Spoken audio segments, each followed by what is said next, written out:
नमस्कार प्यारे बच्चों, मैं गजानंद आपके सामाजिक विज्ञान का विषय अध्यापक आज आपके साथ सामाजिक विज्ञान विषय के इतिहास के पाठ 3 का नाजीवाद और हिटलर का उदय के भाग 2 की चर्चा करूंगा। नाजीवाद और हिटलर के उदय के भाग 1 की चर्चा हम पहले ही कर चुके हैं। भाग 2 में आज जो वर्कशीट 44 आई है उसे समझने का प्रयास करेंगे। इसमें पहली हेडिंग जो दी गई है वो है प्रथम विश्व युद्ध के बाद जर्मनी। जहाँ तक हम पढ़ चुके थे कि प्रथम विश्व युद्ध के समाप्ति पर वर्साई की संधि जर्मनी पर थोपी गई शर्तों के साथ में पूरी हुई। अब प्रथम विश्व युद्ध के बाद जब वाइमर गणराज्य पर युद्ध का हर्जाना थोपा गया तो जर्मनी के लोगों में अपराध बोध हुआ। उन्हें लगा कि शायद इस पूरे विश्व युद्ध के लिए केवल जर्मनी को ही दोषी माना गया है। इस राष्ट्रीय अपमान के साथ हर्जाना चुकाने की वजह से आर्थिक स्तर पर भी वह अपंग हो चुका था, यानी जर्मनी की आर्थिक स्थिति बहुत ज़्यादा खराब हो गई थी, क्योंकि जो पूरा युद्ध ये लड़ा गया प्रथम विश्व युद्ध, ये जर्मनी ने कर्जे से लड़ा था। जर्मनी की अपनी आर्थिक स्थिति ऐसी नहीं थी कि वह इतना बड़ा युद्ध लड़ सके, तो उसकी आर्थिक स्थिति भी खराब हो गई। लोगों को राष्ट्रीय अपमान का बोध होता था और यहाँ तक कि वाइमर गणराज्य के जो हिमायती लोग थे, उसके पक्षधर थे, उन पक्षधरों को नवंबर के अपराधी कह करके खुलेआम उनका मजाक उड़ाया जाने लगा। इस मनोदशा का 30 के दशक के शुरुआती घटनाक्रम पर गहरा असर पड़ा। अब समाज में सिपाहियों को आम नागरिकों के मुकाबले ज़्यादा सम्मान दिया जाने लगा, क्योंकि समाज को ऐसा लगता था कि जो हमारे सिपाही हैं वही देश का खोया हुआ मान सम्मान फिर से दिलवा सकते हैं। इसी देश के खोए हुए इस आत्मसम्मान को यदि कोई पुनः वापस ला सकता है तो केवल सैनिक और सेना ही ला सकती है। इसलिए सैनिकों का खूब सम्मान किया जाने लगा। राजनेता और प्रचारक इस बात पर जोर देने लगे कि पुरुषों को आक्रामक, ताकतवर और मर्दाना गुणों वाला होना चाहिए। अब सार्वजनिक जीवन में आक्रामक फौजी प्रचार और राष्ट्रीय सम्मान और प्रतिष्ठा के सामने बाकी सारी चीज़ें कम महत्व की हो गई। समाज में राष्ट्रीय सम्मान और प्रतिष्ठा के सामने बाकी सब चीज़ें गौण हो गई। सबके लिए सबसे अधिक प्राथमिकता और सम्मान की कोई बात थी तो वो जर्मनी को पुनः फिर से ताकतवर बनाना, उसके अपमान को समाप्त करना, उसको सम्मान के स्थान से उसी स्थान पर पहुंचाना। इन सब परिस्थितियों में नए राजनीतिक विचारों का भी उदय हुआ, क्योंकि 1917 में रूस में रूसी क्रांति हो चुकी थी, तो उससे भी प्रेरित होकर जर्मनी में भी बहुत सारे शहरों में मजदूरों और नाविकों ने उसी प्रकार की सोवियत मतलब कि मिलकर कुछ संगठन बनाए। समाजवादी और डेमोक्रेट्स और कैथोलिक गुटों ने वाइमर जो गणराज्य था उसमें राजनीतिक परिवर्तन के लिए प्रयास करने शुरू कर दिए अपने अपने प्रकार से। जो स्पार्टकिस्टों ने जर्मनी में कम्युनिस्ट पार्टी की नींव डाली। ऐसे पहली बार जर्मनी के अंदर कम्युनिस्ट पार्टी का उदय हुआ। इसके बाद कम्युनिस्ट पार्टी जो साम्यवादी जिन्हें हम कहते हैं वो और समाजवादी एक दूसरे के कट्टर दुश्मन हो गए, और यही दुश्मनी हिटलर के लिए उदय होने में बहुत आसान साबित हुई, क्योंकि ये दोनों कभी मिलकर एक साथ हिटलर का इन्होंने कभी विरोध नहीं किया। ये केवल एक दूसरे के विरोध करने में ही लगी रहे।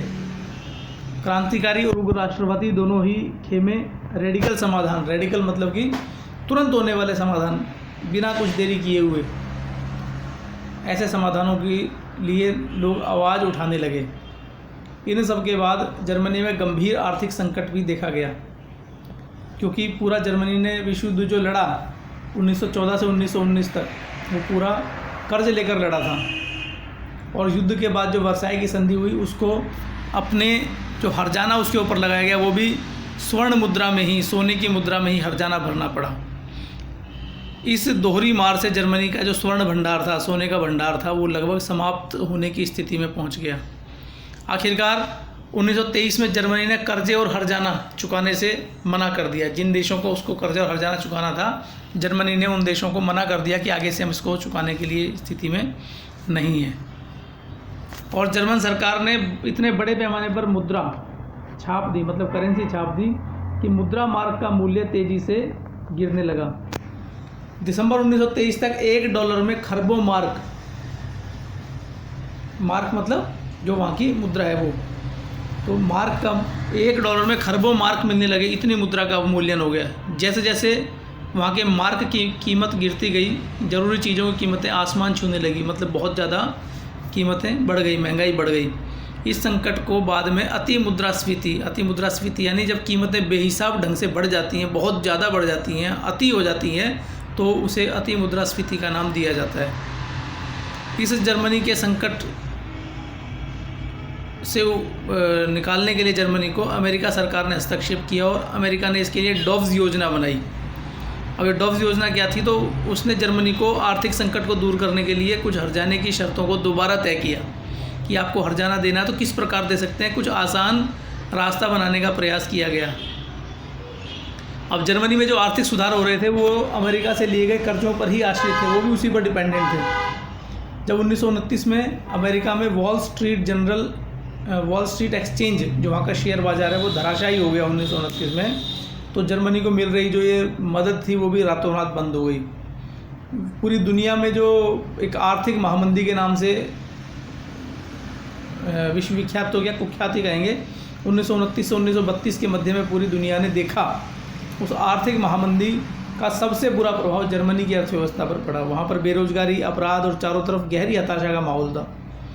लोकतांत्रिक व्यवस्था में लोगों का विश्वास अब खत्म होने लगा, क्योंकि उनके लिए वो लोकतांत्रिक व्यवस्था कोई समाधान नहीं खोज पा रही थी। पूरे देश में राजनीतिक अस्थिरता और नेतृत्वहीनता का माहौल हो गया। यहाँ तक की परिस्थितियों को देखकर हमें लगता है कि आगे कुछ बड़े परिवर्तन जर्मनी में होने वाले हैं, वो आगे की होने वाली वर्कशीट में हम लोग चर्चा करेंगे। अब इस वर्कशीट के आधार पर कुछ प्रश्न दिए गए हैं, उन प्रश्नों की चर्चा आपके साथ में करता हूँ। प्रथम विश्व युद्ध के बाद जर्मनी पर क्या आर्थिक प्रभाव हुए, ये पहला प्रश्न है। तो इस पहले प्रश्न को यदि आप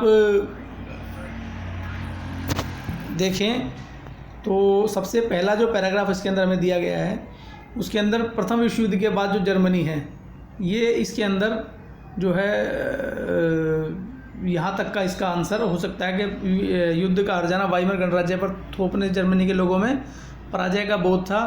राष्ट्रीय अपमान के साथ हर्जाना चुकाने की वजह से आर्थिक स्तर पर भी वह अपंग हो चुका था, तो ये ऐसा एक उसके ऊपर प्रभाव अपने को दिखाई देता है। अब इसमें दूसरा प्रश्न जब आता है कि वाइमर गणराज्य के सामने क्या क्या चुनौतियाँ थी, तो जर्मनी के सामने क्या क्या चुनौतियाँ थी वो हम सबके ध्यान में आ रहा होगा पूरे इसके ऊपर चर्चा करने के बाद में, कि अब जो हिमायती थे उनको वाइमर नवंबर के अपराधी कहा जाने लगा।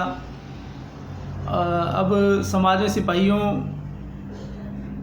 की महत्व ज़्यादा हो गया।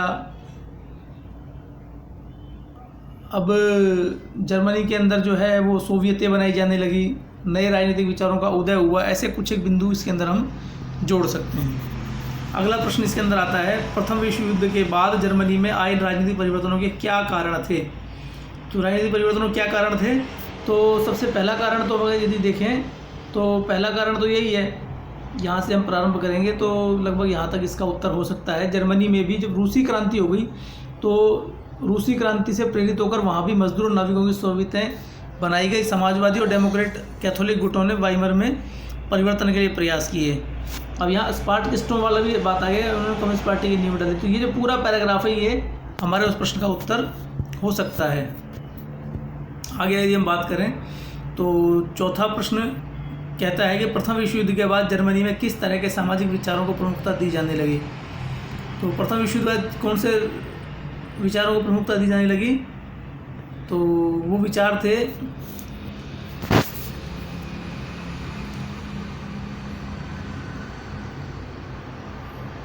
यहाँ हम प्रारंभ कर सकते हैं। राजनेता और प्रचारक इस बात पर जोर देने लगे पुरुषों को आक्रामक, मर्दाना गुणों वाला और ताकतवर होना चाहिए। सार्वजनिक जीवन में आक्रामक, फौजी प्रचार और राष्ट्रीय सम्मान प्रतिष्ठा सामने बाकी सारी चीज़ें कम महत्व की हो गई। ये जो बात है यहाँ तक इसके अंदर इसको हम उसको जोड़ सकते हैं। अब पांचवा प्रश्न, यदि कोई सरकार प्रतिवर्ष अनियंत्रित रूप से लाखों रुपए छापती रहे तो उसके क्या परिणाम होंगे।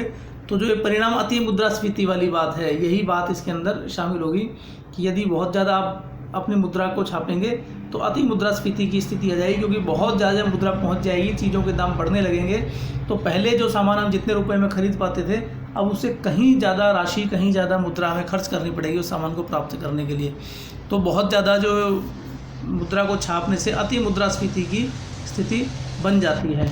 ये प्रश्नों के उत्तर कुछ हो सकते हैं, वो मैंने आपको केवल एक दिशा दी है। इसके आगे अपना कुछ दिमाग लगाकर अपने और इसके बारे में गहरा अध्ययन करना है, पढ़ाई करनी है और उसके आधार पर इन प्रश्नों के बिंदुवार तरीके से उत्तर निकालने का प्रयास करना है। तो ठीक है बच्चों, अब आप लोग पढ़ाई कीजिए, स्वस्थ रहिए, घर पर रहिए।